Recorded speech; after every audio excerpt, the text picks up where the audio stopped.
Here's the container that I freeze the jack in. It's just a Rubbermaid bin. You can see it has a large opening so that once the jack is frozen you can scrape the ice off easily. You don't want to have to fight to get the ice out of the jar or something.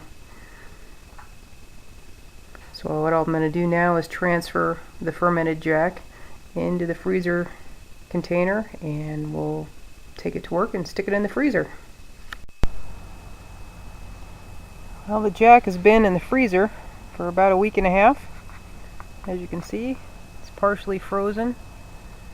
Anything that isn't frozen is alcohol. This particular batch I don't think was very strong. That's why there's a whole lot of it that's frozen.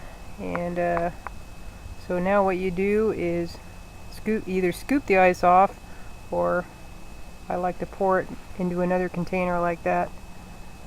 You can pour it through the sieve if you need to, and stick it back in the freezer and try it again. We're rolling. Alright. Just dump as much of the liquid out as you can, and then you can scoop out the more solid parts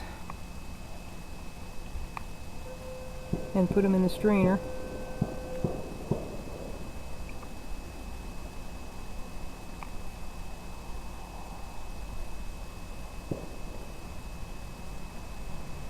Takes a little while.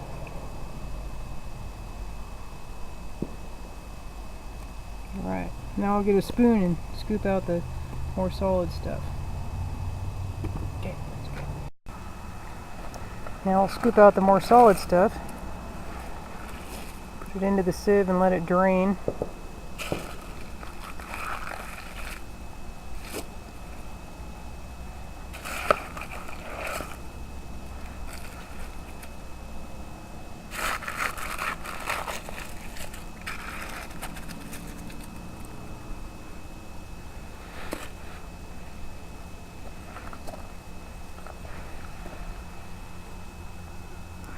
Still draining a bit, so as soon as it stops draining we'll just throw out the ice, and then we'll continue doing that until we've processed that whole container.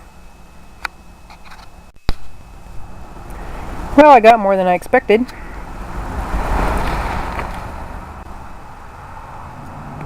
The container is about almost half full. So what we do now is put the lid back on it, stick it back in the freezer, freeze it again. Next time there'll be a little less ice, or probably a lot less ice. We'll do the same procedure, and then I'll decide at that point whether we need to do it again. Another night in the freezer. You can see there's very little ice there.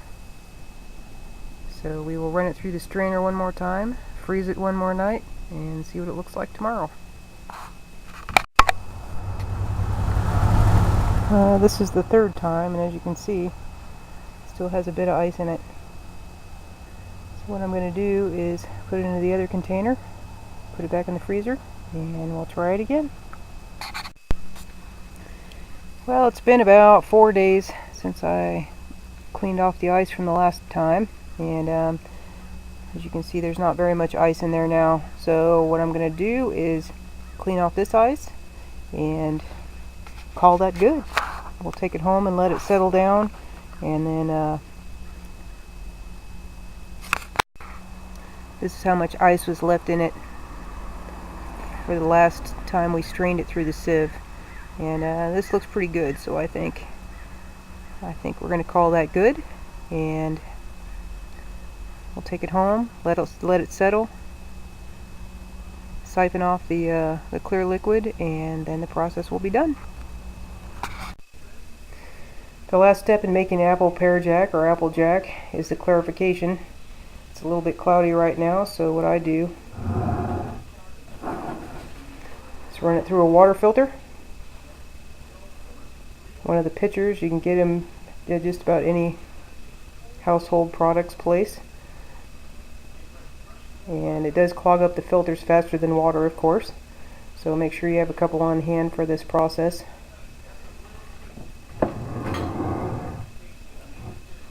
All I do is just dump it right in there.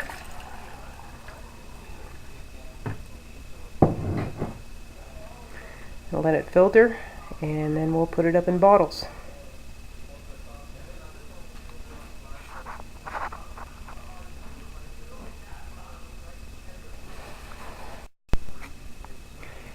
Now we filtered the Jack.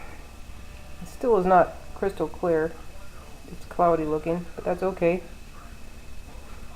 And then just have all the wine drinkers in the family save their bottles of wine and their corks. And we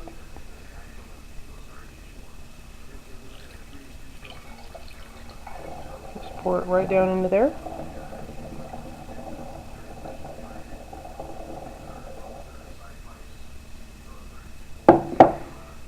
We cork it up and mark it with the date and save it for special occasions.